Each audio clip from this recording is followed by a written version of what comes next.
प्रार्थना की, लेकिन मैं यहाँ पर बैठे हुए तमाम भाई बहनों से पूछूंगा, आप जब भगवान के मंदिर में जाते हो, पूजा करते हो, तो भगवान के सामने आप प्रार्थना करते हो कि याचना करते हो? भगवान के मंदिर में जाने के बाद, भगवान की पूजा करने के बाद, भगवान के सामने जब कुछ मांगने का आता है तो भगवान से प्रार्थना करते हो या याचना करते हो? प्रार्थना। प्रार्थना किसको कहते हैं और याचना किसको कहते हैं? प्रार्थना का भी अर्थ मांगना होता है और याचना का भी अर्थ मांगना होता है, लेकिन दोनों के अंदर सिर्फ इतना ही फर्क है।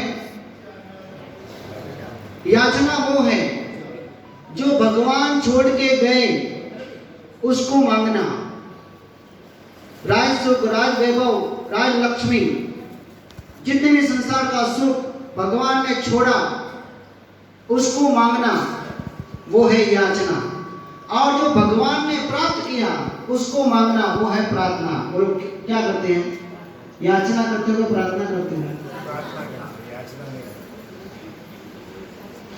जब भी भगवान के मंदिर में जाए, प्रार्थना करनी चाहिए कि हे भगवान, आपने जो प्राप्त किया है वो ही मुझे चाहिए।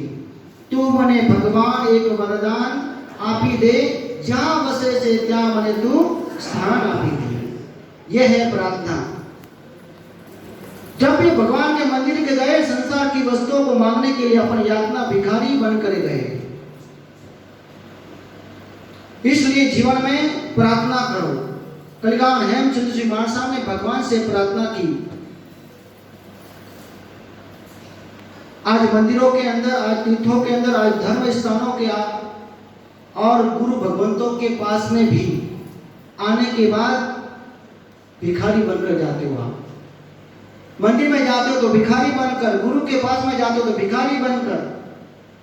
महाराज साहब वास्तव लाखों का हमारा धंधो बरोबर है। हाँ, हे भगवान, ऐसे कुछ कृपा कर कि मेरे बेटे का ठिकाना पड़ जाए, मेरे बेटे का ठिकाना पड़ जाए जीवन में, प्रभु के सामने, गुरु के सामने। और जब भी कुछ देव गुरु धर्म की आराधना करो, संसार की वस्तुओं को मांगना नहीं चाहिए, क्योंकि देने वाला तन लोक का नाथ है। तो उनके सामने जाके ऐसा क्यों मांगे जो संसार में भटके? भगवान तो अपन को संसार सागर तराने के लिए तैयार बैठे हैं, और अपन ऐसे तुच्छ वस्तु मांगकर फिर संसार के अंदर भटकने के लिए चले जाते हैं। तो जब भी भगवान के मंदिर में जाओ तो भक्त बनकर जाओ, भिखारी बनकर नहीं। एक मंदिर के बाहर भिखारी, कोई सेठ जी आए, गाड़ी में से उतरे, भिखारी लगा कि ये सेठ जी के पास मुझे कुछ न कुछ मिलेगा। जैसे ही सेठ जी मंदिर के पास आए, सेठ जी 10 रुपया, सेठ जी 10 रुपया, और सेठ जी ने कुछ ध्यान नहीं दिया। गए मंदिर के अंदर, मंदिर के अंदर दर्शन किया, धूप किया, दीपक किया, प्रार्थना की और बाहर आया। भिखारी वापस, सेठ जी 10 रुपया, सेठ जी 10 रुपया। गाड़ी तक बैठने के लिए तैयार हुआ, भिखारी ने सेठ जी का शर्ट पकड़ा और सेठ जी 10 रुपये मांग रहा हूं, और सेठ जी का चल हट, भिखारी कहेगा। और उस समय भिखारी ने भी कहा, तू भी तो भिखारी है। सेठ जी कहता है, मुझे भिखारी कहता है? ये देख, 20 लाख की मेरी गाड़ी है और मैं करोड़पति हूं, तो क्या मैं छोटा भिखारी, तू बड़ा भिखारी? तो क्या मतलब आपके पास कितना मांगा? 10 रुपया, और भगवान के पास आप कितना मांग के आए? करोड़ रुपया। तो जब भी भगवान के मंदिर में जाओ, भिखारी बनकर मत जाओ। देने वाला तीन लोक का नाथ सामने खड़ा है, तो ऐसा कुछ मांगे कि संसार सागर से अपन तर जाए।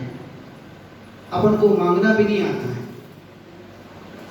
आप अपने घर पर भारत का पीएम नरेंद्र मोदी आए और अपन को कुछ कहे कि तू जो मांग मैं तुझे देने के लिए तैयार हूं, और उस समय जो अपन कहे एक कप सा पिलाओगे बस, तो अपने जैसा कोई मूर्ख होगा?